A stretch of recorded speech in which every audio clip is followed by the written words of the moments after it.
Muganga Boaz Mbanze ndabaramutse. Ego n'amahoro. Murakomeye. Ego turashima Imana. Ego kuba ariko bararaba televiziyo Look Media kumbure batabazi mwodufasha mukatwidondora mukatubwira n'amabanga mujejwe na mukorera. Murakoze cyane. Amazina ni Nibitanga Boaz. Sanzwe ndi umuganga, ndi docteur médecin. Nkaba nsanzwe mvura ingwara zitandukanye. Kandi nkaba nsanzwe nasho no gusimbira hanze gato ndanonosora kubijanye n'ingwara zimwe zimwe harimwo n'ivyo tugomba tuyageko. Nkaba nsanzwe nkorera ku bitaro vyaho bita kwa Johnson ari naho mudusanze muri kano kanya. Ego murakoze cyane. Uno munsi mu kiganiro mvura muganga twashimye kuyaga mutwemereye ku bintu tubona bigaragara mugabo umuntu ntatahure neza ingene bimeze. Mu bisanzwe twaye tumenyereye abagabo aribo bamera ubwanwa.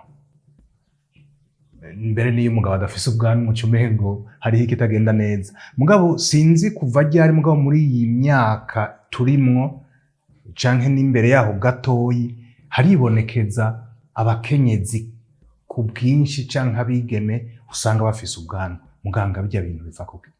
Murakoze cyane. Egome icambere kumera ubwanwa nkuko mubivuze dusanze tubimenyereye ku bagabo, ku bantu b'igitsina gabo. Mugabo muri no minsi canke ivyo tumaze imisi tubona turabona n'abantu b'igitsina gore yaba bakenyezi imbere n'abakobwa basanzwe bafise ubwanwa. Rero ngo biva kuki? Icambere coco biri anormal, si bisanzwe kuko nkuko tubivuze dusanzwe ubwanwa twubona ku bantu b'abagabo. Rero kumera ubwanwa ku bantu b'igitsina gore canke abigeme canke abakenyezi nuko biterwa n'ihinduka ry'ikora ry'umubiri y'ivyo twita ama hormone. Twavuga mu ndimi mvugo inkabuzo z'umubiri. Ivyo biba biko biterwa n'ivyo twita hyperandrogenie. Mu bisanzwe abakenyezi canke abagore canke abagabo baragira ama hormone agenga abagabo afasha kugira ngo abagabo bashobore kugira ivyo twita les caractères sexuels, ubwanwa, ijwi ry'abagabo, urujya rujwi rw'abagabo. Abagore bakagira ama hormone yabo agira ama caractères sexuels yitandukaniye abagabo. Kajya kajwi nk'akabagore bakagira bagasunga utubere, bakagira uretse kube amabere ari bihimba by'umubiri. Mugabo hari ama hormone atuma bashobora kugira imiterere nk'umugore cyangwa nk'umukobwa. Rero ibyo tubita ama hormone sexuel. Hari ama hormone sexuel mâle na femelle. Rero mu bagabo uretse ko bagira ama hormone izo nkabuzo zituma bagira izo caractères sexuelles, mugabo barashobora no kugira n'utu hormone tw'ama caractères sexuelles z'abagore canke z'abakobwa mugabo ku rugezo rwo hasi. N'abagore nabo uretse ko bagira za hormone zabo zituma bagira y'ama caractères sexuelles féminin, baragira n'inkabuzo n'ama hormone ku rugezo rwo hasi mugabo zituma ashobora kugira ama caractères sexuelles masculine mugabo ku rugezo rwo hasi ku buryo badashobora kugira imiterere nk'abagabo. Rero kuri ico kibazo kijanye no kumera ubwanwa ku bantu b'abagore nivyo twita hirsutisme mu mvugo y'ikiganga.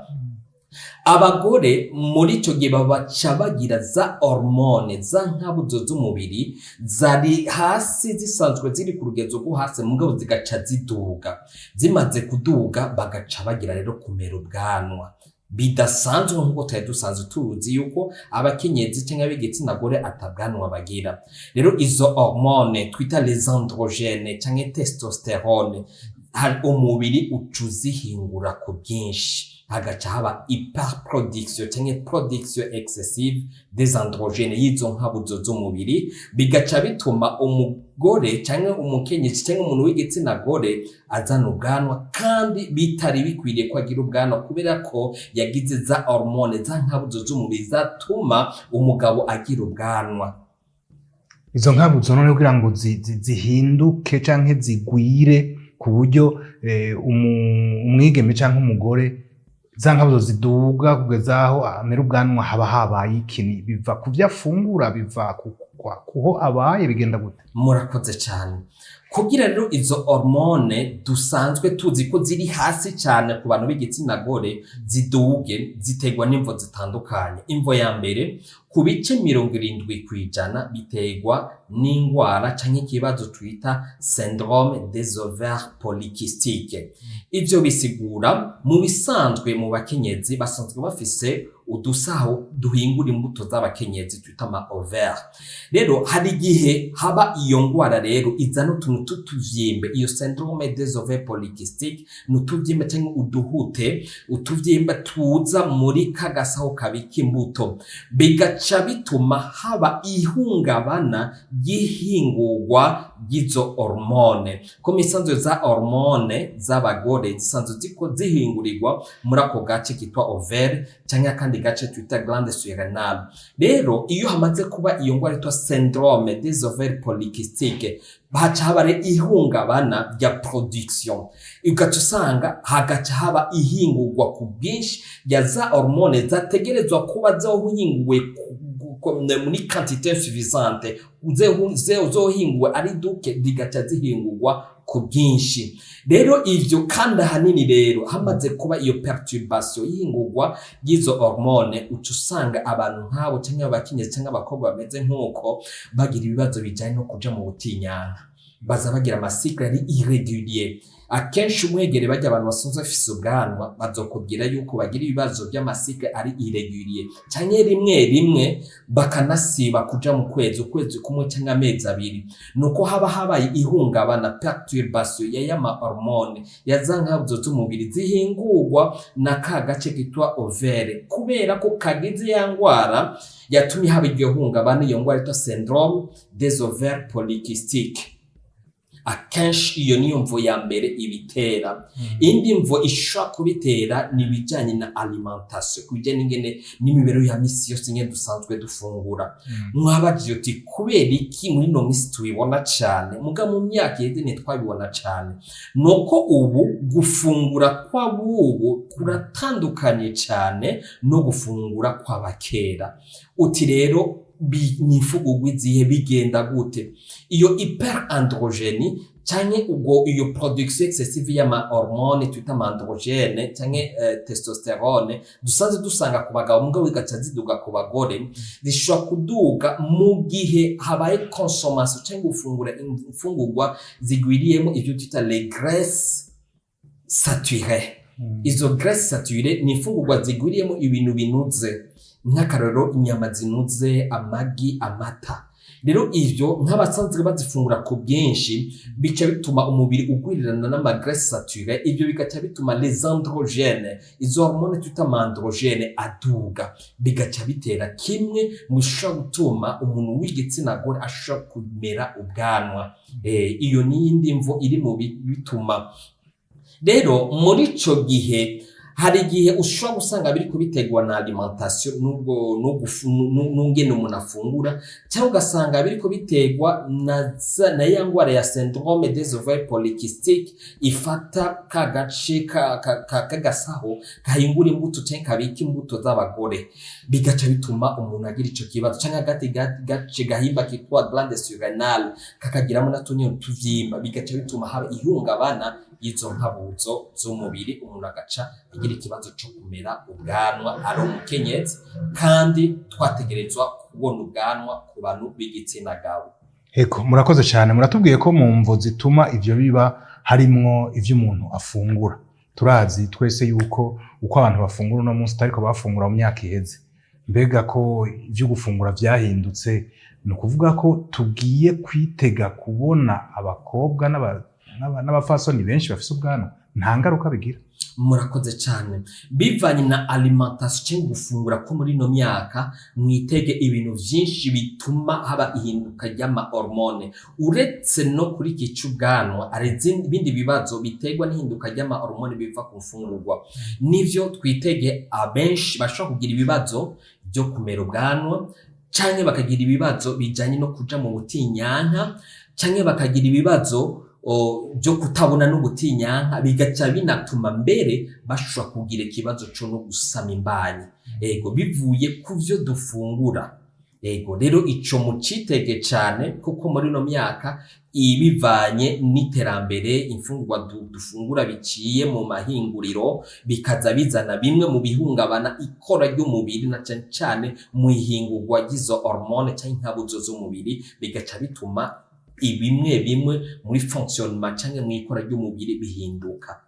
Mbe muganga ko iyo umubiri ugize ingorane mwebwe abaganga mutubwira muti uririnda ibi ntugire ibi ivyo vyovyo mbe umuntu arashobora kuvyirinda vyogenda gute? Murakoze cane. Ica mbere nko kuri iyo ngwara twavuze mu bice 70 ishobora gutegwa niyo syndrome des ovaires polykystiques n'utuvyimba tuza tugana igitereko birashobora gushika tukizana akaba bigoye kutwirinda mugabo birashobora kandi kuyirinda iyo ngwara na cane cane kwirinda ama produits chimiques ahindura ama hormone canke atuma haba ihinduka ry'ikora gizo nkabuzo z'umubiri. Rero ayo ma produits chimiques ashobora guhindura nk'akarorero abakobwa bo hari igihe usanga bafata ya miti ikinga gusama imbanyi y'amapilule ijya irahindura ama hormone ijya ishobora gutera iyo ngwara ya syndrome des ovaires polykystiques umuntu akagira utuvyimba dufatiye mu gihimba cirondoka canke akagira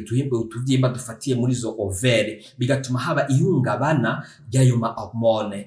Amaze kubihungabana ry'ama hormone umva ko ca kibazo cavuze kica caduka. Si niyo miti gusa ihindura canke ihagarika izibira gusama imbanye tuta amapilule n'indi miti indi ikoze mu produits chimiques haraba imiti isanzwe ivura n'izindi ngwara zisanzwe mugabo igaca ihindura igatera ihungabana ry'ama hormone canke ya production y'ama hormone mu mubiri. Ico ni cambere kujya niyo ngwara ya syndrome des ovaires polykystiques. Ikindi umuntu yo kwirinda mu isanzwe kubijanye n'ihungabana canke na production excessive y'ayo ma hormone les androgènes. Icambere vitamine D nivyo twita vitamine D mu mubiri wacu iraregura irasubiza ku rutonde ama hormone. Rero iyo vitamine D nko bantu bariko bagira ibibazo vya perturbation ma hormone turaba concerting turabahanura kuronka vitamine D ku bwinshi kugira ngo ushobore gusubira kuza ku rutonde ayo ma hormone nayo dushobora kwisanga mu vyama tuta les fibres canke mu kana cyane mu kazuba akazuba ko mu gitondo canke ku mugoroba umuntu akiexposa ku zuba 15 à 20 minutes hagati minota 15 na 20 ivyo birafasha cyane kugabanya za hormone androgene ku bantu b'igitsina gore bikazisubiza ku rutonde kugira ngo ntizitere zihungabana umuntu agira ngo ma caractère sexuel masculin kandi ari umugore.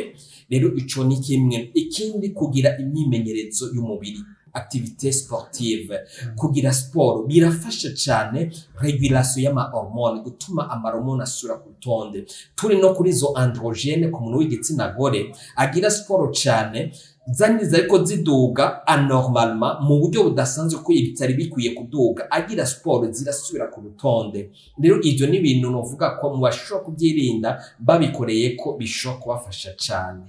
Ego iyo umuntu agwaye mu bisanzwe tuca tuja kwa muganga kugira ngo muturabire ivyo tugwaye hanyuma mutuvure. Mbega umwigeme canke umudamu agiye abona afise ubwanwa yoca nyarukira kwa muganga? Murakoze cyane. Egome umwigeme canke umudamu atangiye kumera ubwanwa twomuhanura ko yoja kwa muganga. Icambere twumvise ko imvo nyamukuru ishobora kuba ariyo ngwara twita syndrome des ovaires polykystiques muto tuvyimba dusanga muri ako gasaho kabika imbuto z'abagore twita ama ovaires. Muri ico gihe ashobora kucagirirwa ecography hakiri kare kuko uko atevye ivyo nivyigaragaza mu maso mugabo ibitaboneka hariya muri ico gihimba washobora kuba atabibona bishobora kumutera ubugumba. Ivyiza yoca yihutira kwa muganga. Hari imiti dushobora kumuha bivura iyo miti iyo ngwara ya syndrome des ovaires polykystiques canke mu gihe vyosaba kubagwa akabagwa hakiri kare kugira ngo ntihabandanye haba iryo hungabana ry'izo hormone bitera kumera ubwo bwanwa canke no kumutera ubugumba canke ibindi bibazo bifatiye mu ihungabano ry'ayo ma hormone. Rero vyiza yo kwihutira kwa muganga na cyane nko kubaganga bimenyereye hari abadashobora kumenya ivyari byo mugabo batwituye nka twebwe dushobora kugira ico tumufashije tukanamuha n'impanuro.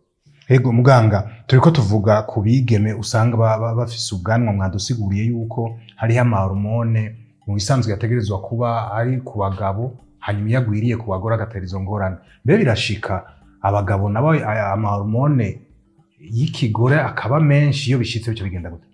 Ego kankizo zirabaho birashika aho umugabo ashobora kugira ama hormone y'ikigore nk'akarorero haraba hormone yitwa prolactine ni hormone ituma umugore canke umuntu w'igitsina gore amera agira amabere. Ego muri ico gihe urashobora kuzobona abagabo bafise amabere agira ingwara tuta gynecomastie akagira utubere muri ico gihe iyo hormone yitwa prolactine iba yaduze.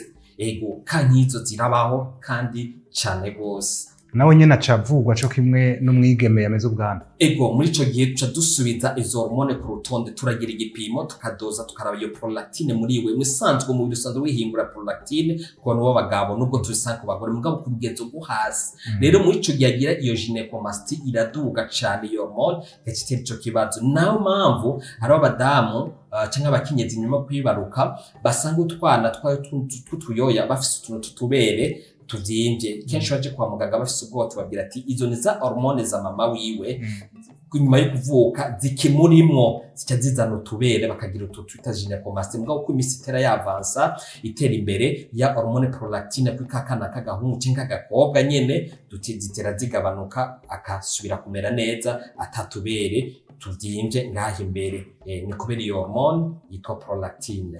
Ego muganga ndabashimiye cyane murakoze. Murakoze cyane namwe.